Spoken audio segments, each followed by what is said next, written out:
पूर्वी त्रास व्हायचा, मला पिरियड्स आले की त्रास व्हायचा, पण आता बिलकुल त्रास होत नाहीये.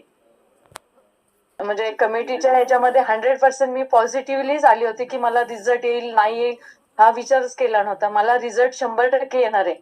मी सुरुवातीपासून सुरू केलं, सुरुवातीपासून आतापर्यंत 2 महिन्यामध्ये मला खूप रिझल्ट आले. हे माझे मानेला वगैरे अशी सूज होती. बिफोर आफ्टर फोटो आमच्या वर्षा मॅमकडे असेल. मला अजून मला ते हे नाहीये करता येत. पण वर्षा मॅम आणि सागर सर माझे कोच आहेत. आणि मध्ये म्हणजे ते खूप मला सपोर्ट करतात. त्याच्यामुळे आहे, मला बोलायची पण भीती वाटायची कमिटीशी कसं बोलणार. विद्या मॅमचा कॉल मी म्हणजे कुठेही असेल, ट्रॅव्हलिंग मध्ये असेल तरी मी विद्या मॅमचा कॉल अटेंड करते. दत्ता सरांना वर्कआउटचं बघते, तेजस्वी मॅम सकाळी वर्कआउट करतात. त्यांचे सगळ्यांचे खूप खूप धन्यवाद. मी जिमला जिम मध्ये जात होते तर मी 2,500 रुपये पे करायची